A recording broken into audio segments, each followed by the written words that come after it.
The late afternoon sun cast long shadows across the practice field as 17-year-old Jake Morrison stripped off his helmet and shoulder pads, sweat dripping from his dark hair after 2 grueling hours of football practice. It was October 9th, 2015, and the Westfield High School Wildcats were preparing for their homecoming game against their crosstown rivals, the East Side Eagles.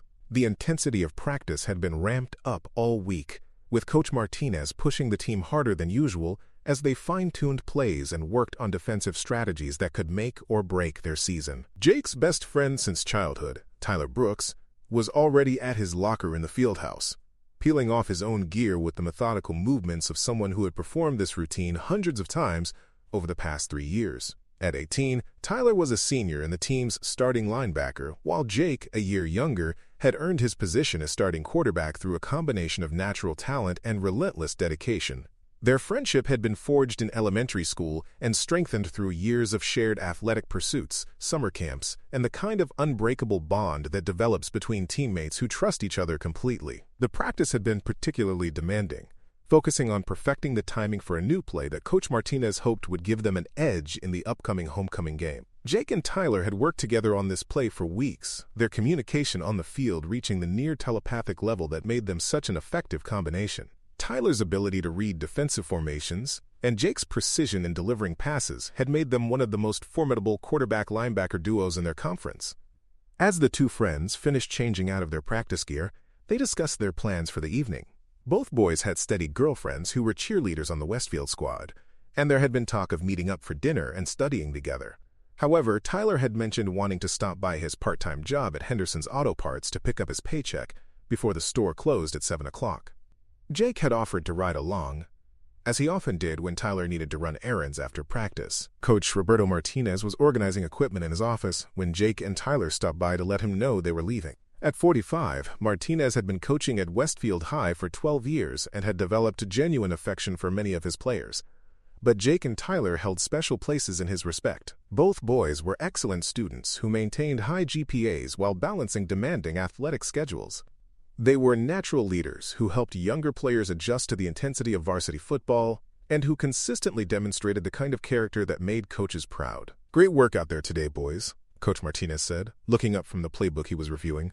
"That new defensive scheme is really coming together. Tyler, your reads on those blitz packages were perfect. And Jake, your footwork in the pocket has improved tremendously since the beginning of the season." The coach's praise meant a lot to both players, who had worked hard to earn his respect and trust. Tyler grinned, still energized despite the exhausting practice. "Thanks, Coach. I think we're really going to surprise East Side on Friday night. They won't be expecting some of these new wrinkles we've been working on." Jake nodded in agreement, his competitive spirit already focused on the upcoming game that would determine whether Westfield remained in contention for a conference championship. The boys left the fieldhouse at approximately 5:30 p.m., walking together toward the student parking lot where Tyler's car was parked. Tyler drove a 2010 Honda Civic that his parents had purchased for him when he turned 16, a reliable but unremarkable sedan that had served him well throughout his junior and senior years. The car was silver with a small dent in the rear bumper from a minor parking lot incident the previous year, and it was equipped with a sound system that Tyler had installed himself during the summer. Jake tossed his backpack into the passenger seat and settled in as Tyler started the engine. The drive to Henderson's Auto Parts would take approximately 15 minutes, following a route that took them through downtown Westfield and past several landmarks that had been part of their lives for years.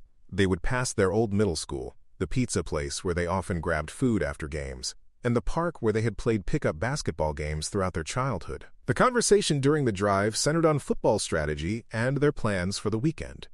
Tyler was excited about homecoming festivities, which would include not only the game, but also a dance on Saturday night that he was planning to attend with his girlfriend, Sarah Chen.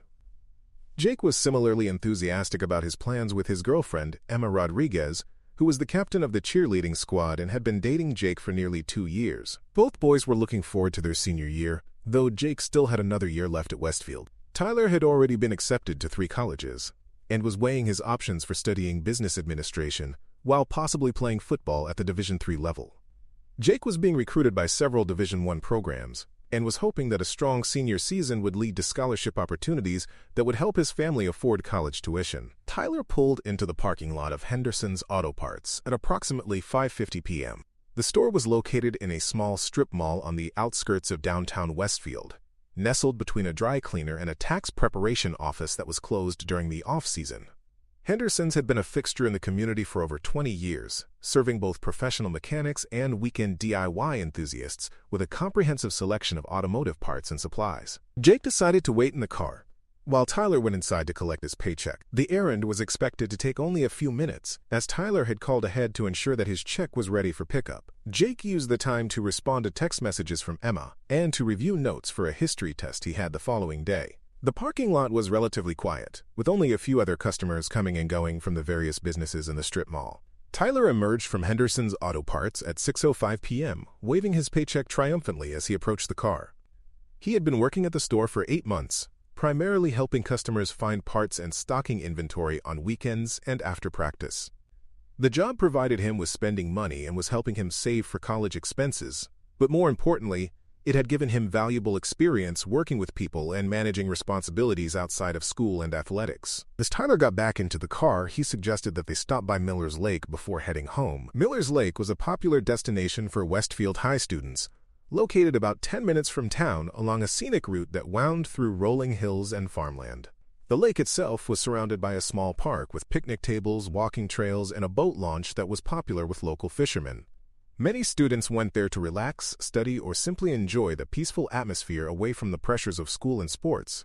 Jake was initially hesitant about the detour, as he knew his parents were expecting him home for dinner by 7 o'clock. However, Tyler convinced him that they would only stay for a few minutes, just long enough to unwind from practice and enjoy the sunset over the water. The lake was one of their favorite spots for talking through problems or celebrating successes, and both boys felt they deserved a brief respite after the intensity of the week's preparations for homecoming. Tyler drove toward Miller's Lake, taking the familiar route along County Road 47 that they had traveled dozens of times over the years. The road was lightly traveled during weekday evenings, winding through agricultural areas where corn and soybean fields stretched toward distant tree lines. The October landscape was painted in vibrant autumn colors, with maple and oak trees displaying brilliant reds, oranges, and yellows that made the drive particularly beautiful during the late afternoon hours. The boys arrived at Miller's Lake at approximately 6:20 p.m., parking in the small gravel lot that served visitors to the recreational area. The lake was calm and peaceful, reflecting the colors of the autumn sky as the sun began its descent toward the horizon. A few other cars were in the parking area, belonging to fishermen who were trying to catch bass and catfish during the productive evening feeding period. Jake and Tyler walked to one of the picnic tables near the water's edge, where they had spent countless hours over the years talking about everything from football strategy to college plans to their relationships with their girlfriends. The spot offered a perfect view of the lake and provided enough privacy for the kind of deep conversations that had strengthened their friendship throughout high school. The conversation that evening covered familiar territory: their excitement about the upcoming homecoming game, their plans for after graduation, and their hopes for successful college careers. Tyler talked about his desire to study business and possibly open his own automotive shop someday, combining his mechanical interests with entrepreneurial ambitions. Jake discussed his college recruitment process and his dreams of playing football at the highest level possible. As the sun began to set around 6:45 p.m., Jake suggested that they should start heading home to avoid being late for dinner and evening study sessions. Both boys had homework to complete and wanted to get adequate rest before another intense practice session the following day. Tyler agreed, and they began walking back toward the parking lot where his Honda Civic was parked. However, Jake and Tyler never made it back to Tyler's car that evening. The next confirmed sighting of either boy was their abandoned vehicle, discovered by park maintenance workers early the following morning. The Honda Civic was found exactly where Tyler had parked it, with the keys still in the ignition and both boys' backpacks and cell phones on the seats. There was no sign of struggle, no indication of foul play, and no clues about what had happened to the two teenagers. Jake's parents, David and Linda Morrison, began worrying when their son failed to return home by 7:30 p.m. Jake was typically punctual and responsible about informing his parents if his plans changed or if he was going to be late. When they tried calling his cell phone, they could hear it ringing from inside Tyler's car in their driveway, where it had been left behind during what should have been a brief stop at the lake. Tyler's parents, Robert and Patricia Brooks, were similarly concerned when Tyler didn't return home by 8 o'clock. As a senior with more freedom and flexibility, Tyler sometimes stayed out later than Jake, but he was usually good about communicating his whereabouts to his parents. When Patricia tried calling Tyler's phone, she was puzzled to hear it ringing from somewhere inside the house, eventually discovering it on his bedroom desk, where he had apparently left it that morning. The Morrison and Brooks families contacted each other around 8:30 p.m., comparing notes about their sons, planned activities, and trying to determine if there had been any miscommunication about their evening plans. When both families realized that neither boy had returned home and that both had left their cell phones behind, they decided to drive to Miller's Lake to look for them. The parents arrived at Miller's Lake around 9:00 p.m. to find Tyler's Honda Civic parked exactly where the boys had left it nearly 3 hours earlier. The car doors were unlocked, the keys were in the ignition, and the boys' backpacks were on the seats where they had placed them before walking to the picnic area. Jake's phone was in his backpack, while Tyler's was on the dashboard where he had left it to avoid damage during their walk around the lake. David Morrison and Robert Brooks searched the immediate area around the lake, calling their sons names and using flashlights to examine the walking trails and picnic areas. The search revealed no sign of either boy, no indication of where they might have gone, and no evidence of any problem or emergency that might explain their absence. The lake area was peaceful and showed no signs of disturbance. At 9:30 p.m., both families made the decision to contact the Westfield Police Department. The dispatcher who took their call was initially reassuring, explaining that teenagers sometimes lost track of time or made impulsive decisions to extend their activities without notifying their parents. However, when the parents described finding the boys' car with their phones and belongings inside and the complete absence of any trace of them around the lake, the dispatcher's tone became more serious. Officer Jennifer Walsh was the first to respond to the scene at Miller's Lake, arriving at 10:15 p.m. with backup from Officer Mike Chen. Walsh was a 10-year veteran of the Westfield Police Department who had handled numerous missing person cases involving teenagers. Her first step was to secure the scene and conduct detailed interviews with both sets of parents about the boys, habits, mental states, and any recent issues that might explain their disappearance. The interviews revealed two well-adjusted teenagers who were thriving both academically and athletically. Jake was described as responsible and goal-oriented, focused on his football career and college preparation. Tyler was characterized as hardworking and dependable, excited about his upcoming graduation and college plans. Neither boy had a history of running away, experimenting with drugs, or engaging in risky behavior that might explain their disappearance. Officer Walsh examined Tyler's Honda Civic thoroughly, looking for any evidence that might provide clues about what had happened to the boys. The car showed no signs of struggle or forced entry. The boys' backpacks contained typical student items, textbooks, notebooks, pens, and snacks. Their wallets were present with cash and identification cards intact, ruling out robbery as a motive for their disappearance. The initial search of Miller's Lake and the surrounding area was conducted throughout the night of October 9th and into the early morning hours of October 10th. Additional officers were called in to assist with the search, along with volunteers from the community who had heard about the missing teenagers. The search covered the entire lake perimeter, all walking trails, and nearby wooded areas where the boys might have wandered or encountered problems. K-9 units arrived at dawn on October 10th to assist with tracking the boys' movements. The Bloodhounds were able to pick up both Jake and Tyler's scents from the Honda Civic and follow them to the picnic table where the parents had found evidence of their presence. From there, the trail led toward the lakeshore but became confused and eventually disappeared entirely near the water's edge. The behavior of the search dogs was puzzling to their handlers. The animals seemed to lose the scent trail abruptly rather than gradually, suggesting that the boys' scents had been disrupted by some factor rather than simply fading with time. Officer Lisa Rodriguez, who worked with the K-9 unit, explained that scents could be affected by water, weather conditions, or the presence of other strong odors, but the pattern they observed was unusual. Detective Mark Stevens of the Westfield Police Department took over the investigation on October 11th, as it became clear that Jake and Tyler's disappearance was not a simple case of teenagers losing track of time. Stevens had 15 years of experience in criminal investigation and brought a systematic approach that combined traditional detective work with modern investigative techniques. Detective Stevens' first priority was to expand the interviews to include everyone who might have seen or interacted with Jake and Tyler on October 9th. This included their teammates, coaches, teachers, and classmates, as well as employees and customers at Henderson's Auto Parts, who might have noticed anything unusual during Tyler's visit to collect his paycheck. The interviews at Henderson's Auto Parts revealed that Tyler's visit had been routine and unremarkable, Store manager Bill Henderson confirmed that Tyler had arrived around 6 o'clock, collected his paycheck, and left within a few minutes. Henderson had noticed nothing unusual about Tyler's behavior or demeanor, and no other customers or employees reported seeing anything suspicious in the parking lot or surrounding area. Interviews with Jake and Tyler's teammates and coaches revealed no conflicts, rivalries, or issues that might explain their disappearance. Both boys were well-liked and respected within the football program, and their relationships with other players were characterized as positive and supportive. Coach Martinez expressed complete bewilderment about their disappearance, emphasizing that both boys had been looking forward to the homecoming game and had shown no signs of distress or unusual behavior. Detective Stevens also investigated the possibility that Jake and Tyler might have encountered someone else at Miller's Lake on the evening they disappeared. Interviews with other visitors to the lake that day revealed that several fishermen had been present during the late afternoon and early evening hours, but none reported seeing the two teenagers or noticing any unusual activity around the lake. One interview provided a potential lead that would prove significant later in the investigation.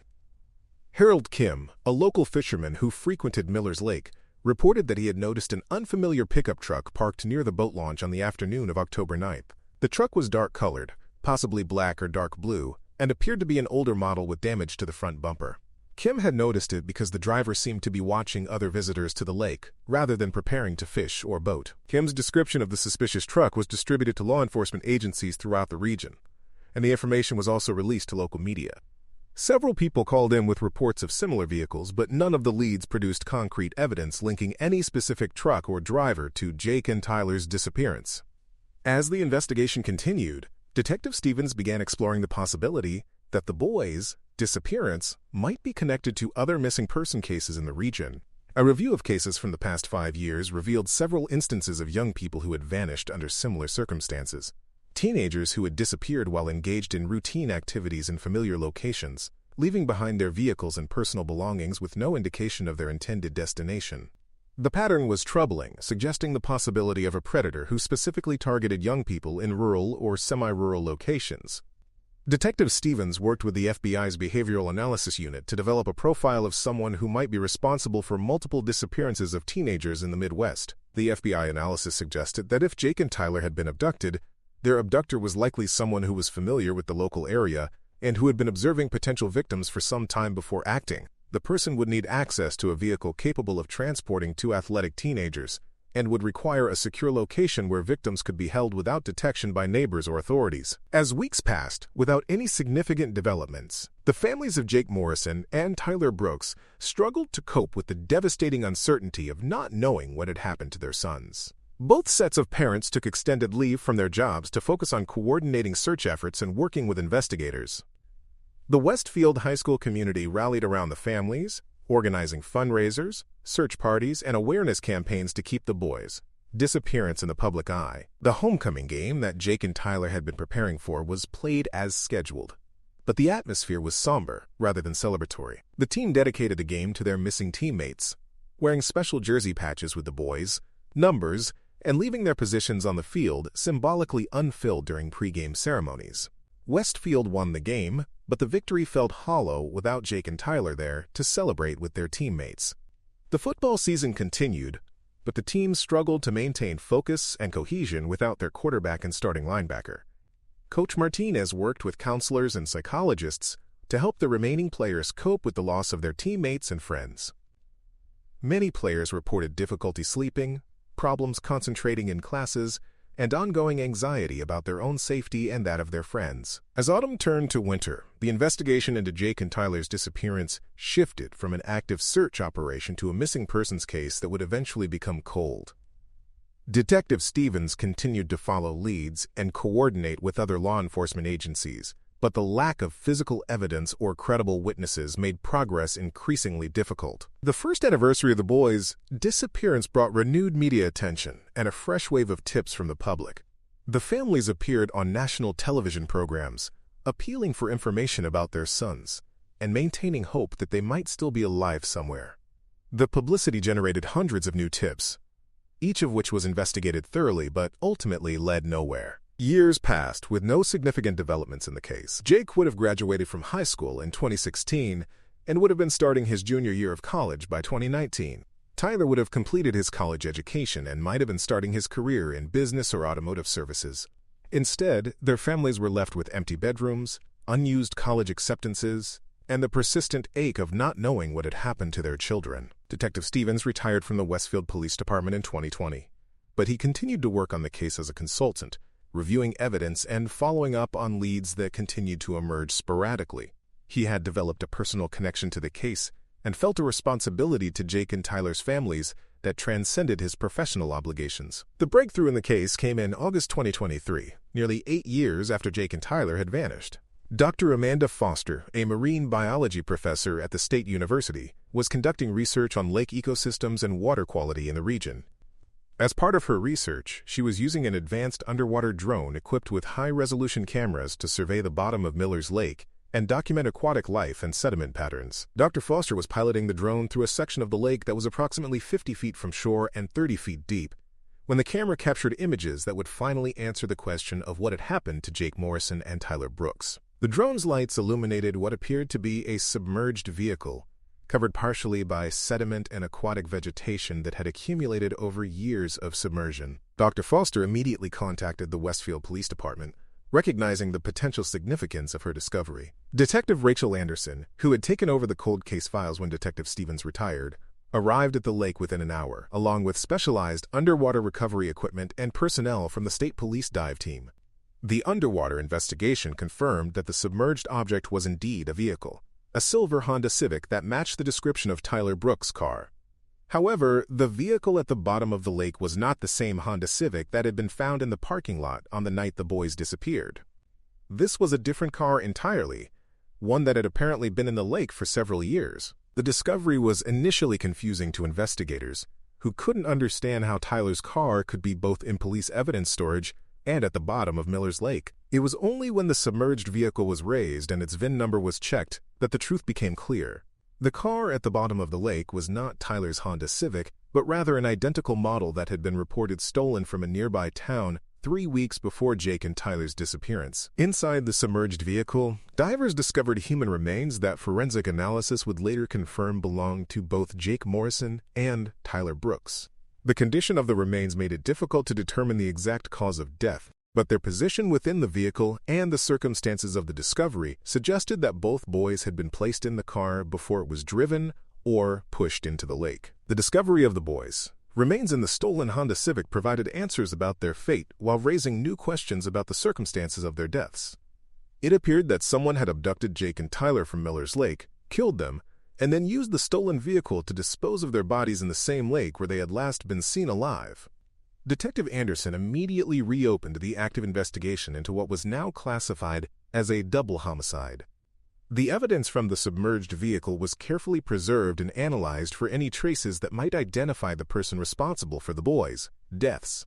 Forensic specialists examined every surface of the car for fingerprints, DNA evidence, or any other clues that might lead to the killer. The investigation revealed that the stolen Honda Civic had been taken from the parking lot of a shopping mall in a town 20 miles from Westfield. The car had belonged to Sarah Martinez, a college student who had reported it stolen when she discovered it missing after a shift at her part-time job. The theft had been investigated by local police, but no suspects had been identified, and the case had eventually gone cold. Detective Anderson coordinated with the police department that had investigated the car theft, reviewing their case file for any connections to Jake and Tyler's disappearance. The investigation revealed that the theft had occurred during the evening hours when the shopping mall parking lot was busy with customers, making it easy for someone to steal a vehicle without being noticed. More significantly, the investigation revealed that Harold Kim, the fisherman who had reported seeing a suspicious truck at Miller's Lake, had provided an accurate description of a vehicle that was now identified as belonging to Vincent Garrett, a 42-year-old man with a criminal history that included burglary, assault, and vehicle theft. Garrett had been living in the area during 2015, but had moved away shortly after Jake and Tyler's disappearance. When investigators attempted to locate Vincent Garrett for questioning, they discovered that he had died in a motorcycle accident in 2019. However, his death did not end the investigation, as Detective Anderson was able to search his former residence and examine his personal belongings for evidence connecting him to the boys Murders. The search of Garrett's former property revealed several items that provided circumstantial evidence of his involvement in Jake and Tyler's deaths. Hidden in a storage shed, investigators found articles of clothing that matched descriptions of what the boys had been wearing on the night they disappeared. More significantly, they discovered a journal in which Garrett had written detailed accounts of stalking young people at various locations around the region. The journal entries revealed a disturbing pattern of behavior in which Garrett had been systematically identifying and observing potential victims for months before Jake and Tyler's disappearance. He had documented their routines, noted their favorite locations, and planned various scenarios for approaching or abducting them. The entries about Jake and Tyler specifically mentioned their visits to Miller's Lake and their predictable schedules following football practice. DNA analysis of evidence recovered from Garrett's property confirmed his presence at the scene where Jake and Tyler had been killed.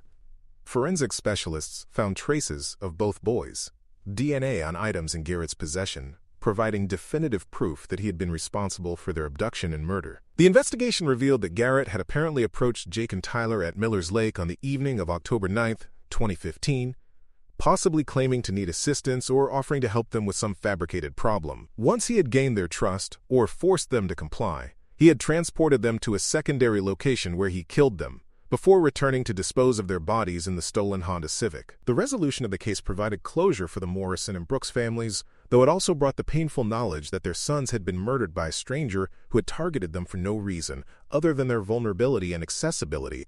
The families found some comfort in finally knowing what had happened, but the senseless nature of the crime made their grief no less profound. Vincent Garrett's death meant that he would never be prosecuted for Jake and Tyler's murders, a fact that left their families feeling frustrated about the lack of judicial resolution to their case. However, Detective Anderson was able to officially close the investigation with confidence that the perpetrator had been identified and that he could not harm anyone else. The discovery of Jake and Tyler's remains in Miller's Lake led to changes in how missing person cases were investigated in the region. The case highlighted the importance of thoroughly searching bodies of water near locations where people were last seen, even when there was no immediate evidence pointing to those areas. The advanced underwater drone technology that had led to the boys' discovery was subsequently adopted by several law enforcement agencies for use in similar cases. The Westfield High School community held a memorial service for Jake Morrison and Tyler Brooks following the discovery of their remains. Their teammates, who were now adults with careers and families of their own, returned to honor their former friends and to finally say goodbye after 8 years of uncertainty. The service provided a form of closure that had been impossible while their fate remained unknown. Coach Martinez, who had retired from coaching but remained involved with the Westfield football program, spoke at the memorial service about the impact Jake and Tyler had made during their brief time with the team.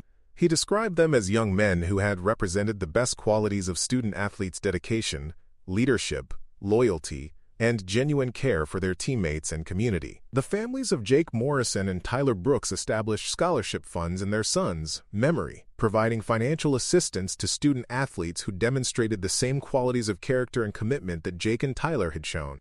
The scholarships have helped dozens of young people pursue their educational and athletic goals while honoring the memory of 2 teenagers whose lives were cut short just as they were beginning to reach their potential. Miller's Lake, where Jake and Tyler had spent their final moments of freedom, continues to be a popular destination for fishing and recreation. A small memorial plaque placed near the picnic table where they were last seen serves as a reminder of the 2 friends who loved the peaceful setting and the tragic fate that befell them there. The case of Jake Morrison and Tyler Brooks serves as a reminder of how quickly normal teenage activities can turn deadly when predators target vulnerable young people. Their story continues to be studied by law enforcement professionals and used in training programs for investigators who specialize in missing persons and homicide cases. The underwater drone that captured the first images of the submerged Honda Civic represented a breakthrough in investigative technology that has since been applied to numerous other cases. Dr. Foster's research project, which was intended to study lake ecosystems, inadvertently became the key that finally solved one of the region's most perplexing missing persons cases. Today, the football field at Westfield High School includes a memorial display honoring Jake Morrison and Tyler Brooks, featuring their jersey numbers and photographs from their playing days. Current players learn about their predecessors, dedication to the sport, and their tragic fate, serving as both inspiration and cautionary reminder about personal safety. The routine trip to Miller's Lake that should have lasted 30 minutes instead became a mystery that spanned 8 years and involved multiple law enforcement agencies, advanced technology, and the persistent dedication of investigators who refuse to let the case remain unsolved. Jake and Tyler's story continues to resonate with families throughout the region, serving as both a tragedy and a testament to the importance of never giving up the search for truth and justice.